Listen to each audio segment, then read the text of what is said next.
Hello and welcome to the Majlis, the weekly podcast by Radio Free Europe, Radio Liberty, focusing on Central Asia. I'm Mohammed Tahir, your host here in Washington, D.C. So the tension between the current and the former presidents of Kyrgyzstan, Sooronbay Jeenbekov and Almazbek Atambayev, has reached to a new low this week with direct war of words flying in the air. In his latest remarks, the former president Atambayev has publicly called the detention of his allies a show and said that the country is now headed down to the road similar to the previous president Bakiyev's era. His comments on November 19th came 3 days after President Jeenbekov's accusation that the former president wanted him to be his puppet and that he will make sure to disappoint him. These tough words follow deepening discord between the leaders. Now the question is, what was the cause of the latest round of rift? Where is this headed going forward, and what does it mean for the future of Kyrgyzstan? To discuss all these, I am joined by Bakit Bashimov, former Kyrgyz parliamentarian and ambassador, Erika Marat, associate professor of National Defense University in Washington, D.C., Bruce Pannier, editor of Radio Free Europe, Radio Liberty, Central Asia blog, Kishlok Owozi. Welcome on board, colleagues. Thank you. Hello. Thank you. Very nice to have you. So for some time, we knew that these guys are not friends anymore, but the latest accusation in counter-accusation shows that there is no love lost between one's staunch allies.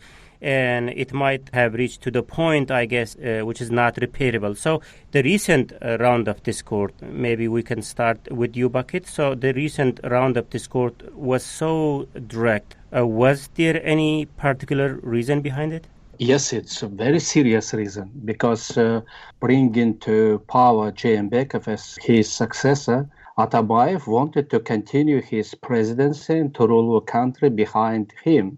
He wanted to make him a puppet president, but to stay as an actual ruler of a country. And that's why Jeenbekov understood his plan, and it's not a surprise that after election he decided to turn against Atambayev get the full presidency for himself. Bakit, I think he understood this a while ago, but he was never public about this. Like, he was not very direct in expressing in his frustration against Atambayev. But this week he broke his silence in a way by being so direct in engaging Atambayev. Why was that? Was there any particular reason? Yes, of course. It was conflict between two of them. They released information about the meeting and how they were both disappointed by the results of this meeting. And this kind of conflict was predictable. And because those who are behind Jeenbekov as a new president, they decided to rule Kyrgyzstan by their own hands, but not just listening what Atambayev would like to do. But Atambayev wanted to see him as a puppet president, and that's why this conflict now it's taking place and escalate. Yeah, Erika, let me bring you on here. We knew that there is a tension brewing behind the doors between these two leaders. Atambayev was more direct than Jeenbekov. Jeenbekov was kind of shy and publicly expressing his frustration, but he did this week very openly. So what is your thinking? What was the cause behind this? I agree with Bakit Bashimov on everything he said. I also think that Atambayev is afraid of being himself prosecuted or something from his presidency being brought to light to the public.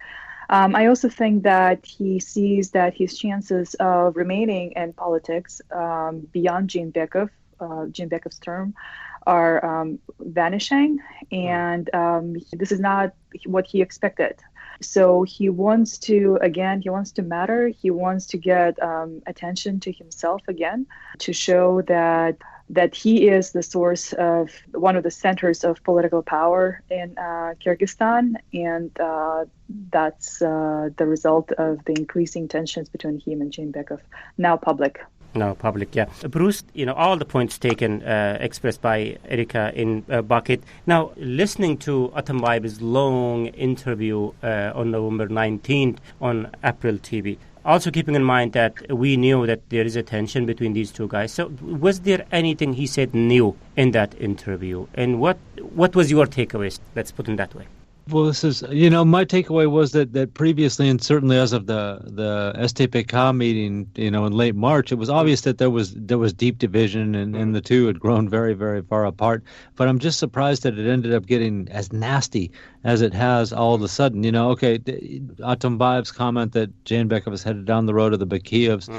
I don't see that he is, to tell you the truth. I don't know what Atambayev's information is, but that was kind of a nasty comment. And this, the release of these documents that supposedly showed campaign funding. And this is pretty tough because, you almost have to think that Atambayev had some part in that showed that, Jayinbekov might have spent 10 times more than he was legally able to campaign.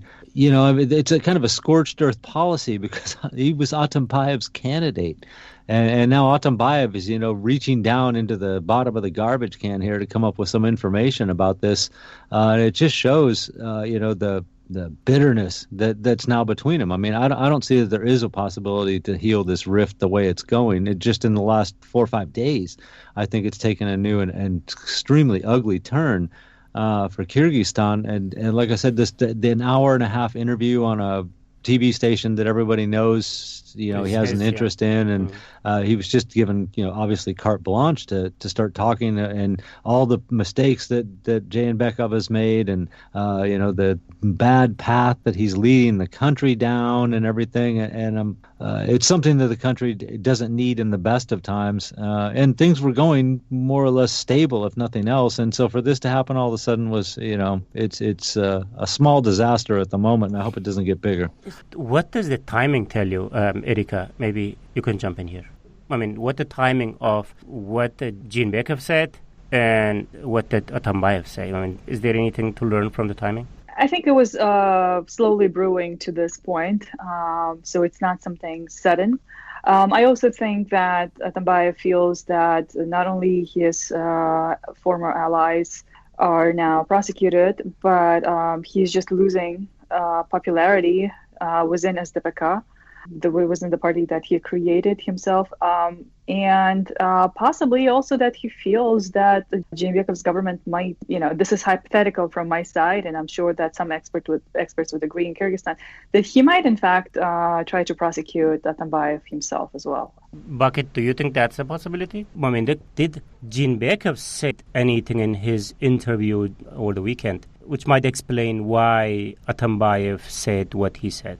When information about financial side of a campaign of Jayinbekov was released, it just questioned the legitimacy of Jayinbekov as a president. And Jayinbekov must give a clear answer to this question. Otherwise, political opponents and civil society in Kyrgyzstan will continue to ask this question. And that's why Atambayev used this weapon.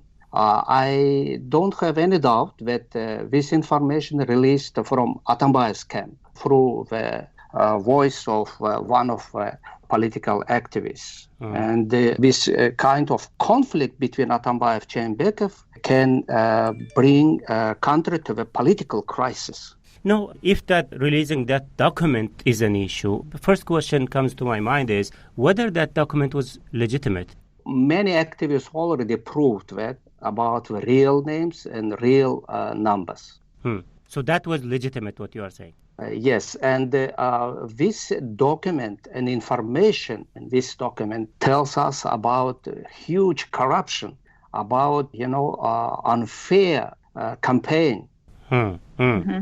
I think the bigger picture here, we need to look at the bigger picture here, aside from day-to-day conflict, is that Atambayev presenting himself as a historic figure for Kyrgyzstan, someone who thinks that he contributed to political development of the country, in fact, is the victim of his own actions. And when he was changing constitution, or when he handpicked his successor, he thought that he was the system, that he had the full legitimacy and the capacity to implement his vision into reality. However, for many analysts who see how this kind of transformations happen in other countries, it is very often that, what happens in those handpicked transformations is that the leaders who succeed autocrats, they will themselves try to center power in their own hands and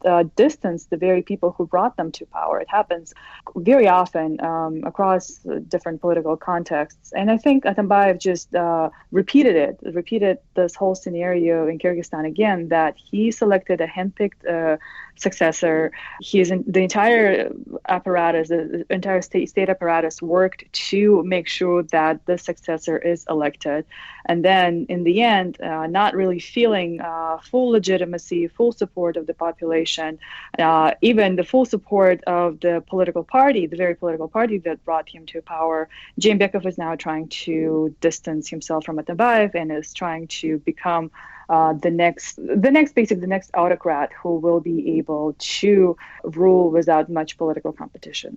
Yeah, the way he's trying to distance himself from Atambayev is also, raises lots of questions. I believe, you already see number of ex-officials are in jail in corruption charges, and many would say Jeenbekov's corruption campaign is directed mostly to Atambayev's allies. So, as I said, the tension between these two leaders reached to the point of no return. In the meantime, this also has consumed a significant part of Jeenbekov's first year in the office, not to mention the political uncertainty it is causing in jailing of former officials, etc. Now, where is the end to this dispute, and what is next in this saga? We will continue the Majlis podcast discussing these and many other questions very shortly.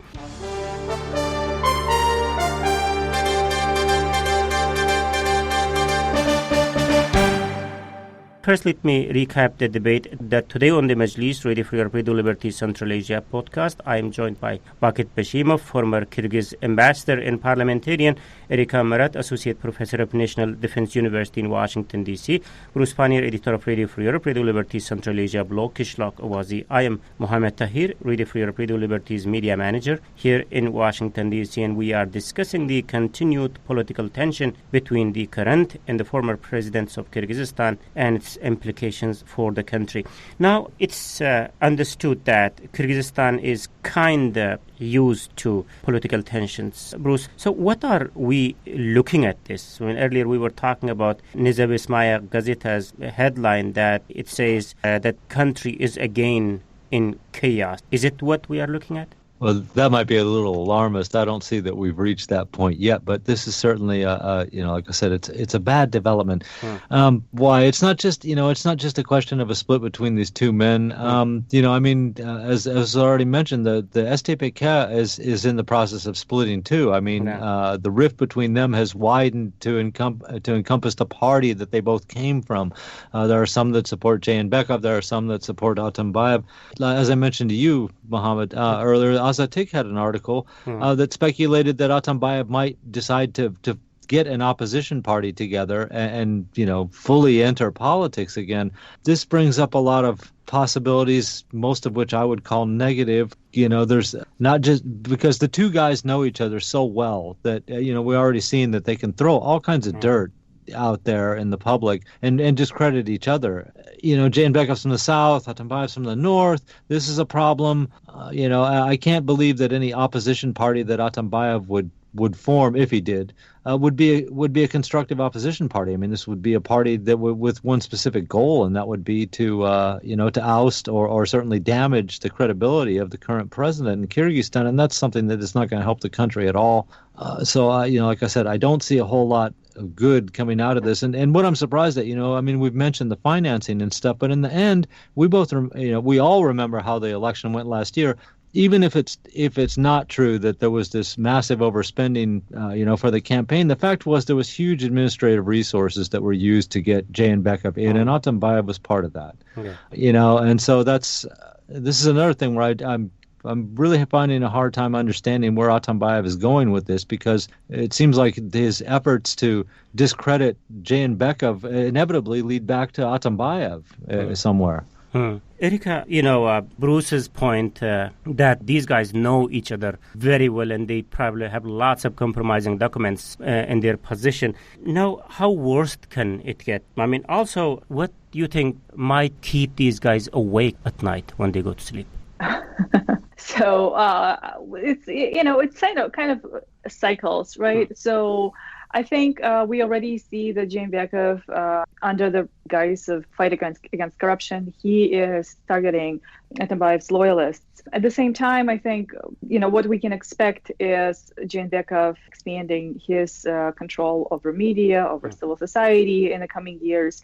It's sort of, we've been there before in Kyrgyzstan, and we've seen that before. And as Bruce said, if there is another opposition party that's formed under Atambayev, the political fight can get ugly. It can give a lot more reason for Jeenbekov to continue to suppress just overall political debate in the country. And, we'll again go into this place in Kyrgyzstan where politics is not entirely free. That's the worst case scenario, not entirely free.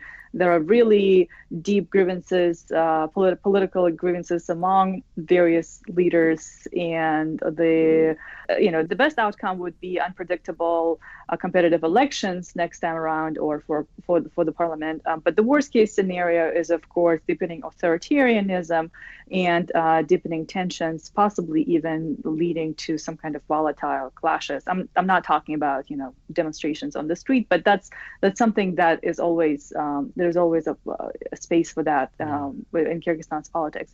I also think that, unfortunately, what we saw under Atambayev, and that's, again, we see the results of it today, is Atambayev was not able to build strong institutions. He was not able to expand the parliament's power, the parliament's voice, as dictated by the constitution.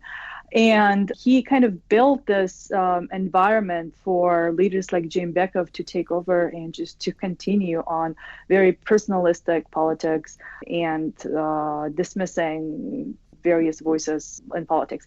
And just one final note is that very much agree with an argument and research conducted by Emil Juraev, who says that the way members of SDPK changed their loyalties, majority of them changed their loyalties from Atambayev to Jeenbekov, just shows the structure of patronage relations in Kyrgyzstan, that ultimately it doesn't really matter who is at the top. They're not attached to an individual, but they attach to the source of power, economic opportunities, and so on. So it kind of, this pyramid of patronage relations, it kind of folds and unfolds under different leaders. And someone who comes after Jeenbekov, no matter how, Jeenbekov again might lose the support of SDPK, and all the loyalties will switch to yet another leader. Bakit, lots of fault goes Atambayev, as mentioned by Bruce and Erika. Also, on Jeenbekov's aspect, Jeenbekov arrested or expelled most of the Atambayev's influential allies in the government, but it seems he's not comfortable in his chair. At least his reactions indicate me this. What is that he's afraid of? His legitimacy is really weak. Defeat isn't that any opposition party? Anyone who opposing the person in power would be talking about the president or the prime minister. But Atambayev is not saying he's opposition, but again, he's doing in a way the opposition's work. That's normal. But why Jeenbekov has to be so uncomfortable about that? Because of two main reasons. First, his weak legitimacy, and he understands that. And the second one, there are no tangible reforms in the country. He re-established relations with some countries, namely Kazakhstan, after the damage Atambayev. But if we look what is going on in economy of a country, and political life, and social structure, we'll see there are no tangible reforms. And just to be a little bit different from Atambayev is not enough. And that's why. And today, country, based on remittances, it's a number one country in the world. After that, export is shrinking. Import is growing. And with the situation in Kumtor, country's ability to intensify export is very slim. And with open Uzbekistan, today Kyrgyzstan getting the big and very strong competitor. And how in this situation Jeenbekov can be really a very strong leader. And after that, I don't think that Atambayev, Jeenbekov both will release compromise against each other, because it will be suicidal for both of them, because many political actors in Kyrgyzstan would like to get rid from both of them. Understanding that to some extent Jeenbekov is the legacy of Atambayev. And Kyrgyzstan needs to open a new page in its history. Yeah. Okay. If I could just jump in real quick, too, and mention that, if I was Jeenbekov, I would also have to consider that Atambayev is a veteran opposition figure. I mean, he took on Akayev at the end of his term and Bakiyev, too, even though he was a prime minister under Bakiyev for a while. But, I mean, so he's got a lot of experience, trying to go after the top person in the country, and which Jeenbekov doesn't have. I mean, he was he was the governor, of Osh, but that was the highest position that he ever had, and he's not a known opposition figure, so he doesn't have the kind of experience that Atambayev has. And if I would, I agree with Bakit that it wouldn't make any sense for them both to turn out all the dirt and, and compromat and ruin each other. But then again, Atambayev doesn't behave rationally sometimes. So I don't know.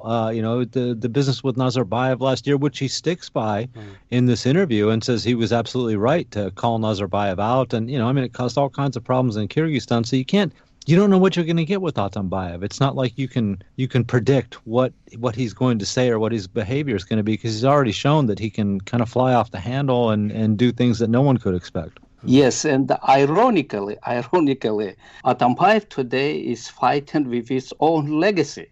Mm-hmm. Is he aware of that? Of course. Mm-hmm. Of course, he thinks that he was betrayed. But actually, his personal story is full of this kind of betrayal. Okay, so earlier Bruce just mentioned it, we skipped over it. Erika, maybe going forward, could Atambayev form an opposition party, whatever followers he has, and come together and form a real opposition against Jeenbekov? Yeah, of course he could. There is nothing to stop him from doing that, and it seems like this is the only narrow political path that he has to continue to matter inside the country. But I also think that he will not have as much support as he had when he was running for president in 2011. His political party might also bring a lot more political tension to the country. That is not to say that it will necessarily be a bad thing. I think Jeenbekov needs a strong opposition in the parliament or outside the parliament. It'd be interesting to see how current SDPK members who are able to achieve various positions in the government, in the foreign service, and in the parliament, who were loyal to Atambayev, whether they will continue to be loyal to Jeenbekov or they will join Atambayev eventually. But just to sum up everything, I think the political life in Kyrgyzstan is still dynamic. There are lots of various opinions, loyalties across the political spectrum. And with every change of presidents, the country learns something new, how things should be done, how things should not be done. I really hope that going forward, maybe beyond Jeenbekov, maybe the next leader or set of leaders will really try to set up a more fair competition for presidency, so it's not an obvious handpicked successor who succeeds the previous incumbent. And by doing so, there will be a certain pattern to how the population participates in political decisions. It's not just a game of several people at the top. Yeah, your comments kind of sum it up, but I had one more point to take you guys back. This topic once in a while comes on the agenda raised by some parliamentarians or political activists stripping Atambayev's presidential immunity. Is it something in the consideration bucket? You have insider line of contact. Is it something that they are thinking about? It is possible. if those who are jailed now, those who are still loyal to Atambayev, will start to release information about his personal participation. Last summer, when I was in Kyrgyzstan, I met with some people who are very close to the political camps, both political camps, and they will express the common view that if Atambayev will continue his, as they named it, a destructive policy, and he will be jailed. And they told me that it is enough evidence to do that. But in my view, this kind of scenario is not good for the future of the country, because both political camps should resolve this conflict, move forward, and probably our political actors in Kyrgyzstan should think about the near future. A near future for the economy of Kyrgyzstan is very, very difficult, and Kyrgyzstan should think how can make its economy better. And also, I think, they should come to terms that, the criticism of each other is part of the political life in any country, so it will continue. Bruce, let's end the discussion. So, Kyrgyzstan has gone through many political turmoils in the past, in 2005 and 2010 being a highlight of that. So, how different or similar is this, what we are facing today, is compared with the previous ones? Well, the one thing I see is these guys were supposedly allies in the past, and alliances, come and go in Kyrgyzstan all the time. But a year ago, if you'd said something like we would be in this situation, I wouldn't have thought that was actually possible. They seem to get along a lot better than that.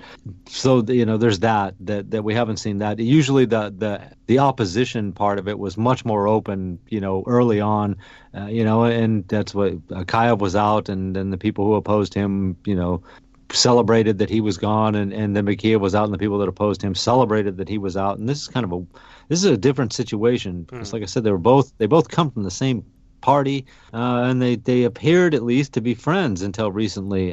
So it's kind of strange. I would say I agree with Pakit 100% that when these people are elected president and when they're campaigning and stuff, they say that they're there to work for the people. And what is happening now between them is not helpful to Kyrgyzstan's image or its future.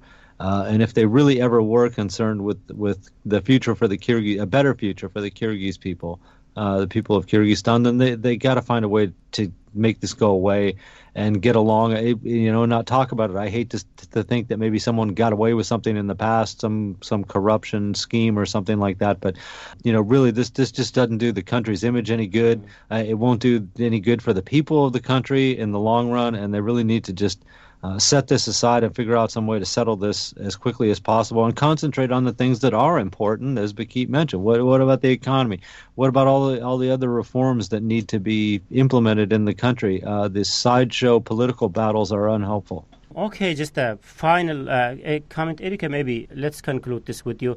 Yeah, we all agree that this is not helpful for Kyrgyzstan, but how much of a factor is this tension on day-to-day life of people? I think it's at this point it's more of a political show. I don't think it really affects the everyday life of Kyrgyzstanis. I think for the most part, people are concerned about how to provide food and be able to raise their children and to make sure that they are economically safe across the country. When it comes to Bishkek, I think the most pressing problem today in Bishkek is air quality, and the residents are literally choking under the smog in the city. And Atambayev's, at this point, I don't think anyone takes Atambayev too seriously. And people are just carrying on with their day-to-day lives. Okay. Thank you very much, Erika Murat, Associate Professor at the National Defense University in Washington, D.C. Big thanks goes to Bakit Bashimov, former Kyrgyz ambassador and parliamentarian, and Bruce Pannier, editor of Radio Free Europe, Radio Liberty's Central Asia blog, Kishlak Owazi. Colleagues, thank you very much for your time and thoughts today. Thank you. Thank you. Thank you. And this is from me, Mohammed Tahir, host of the Majlis, Radio for European Liberties Central Asia podcast. Until next week. Bye.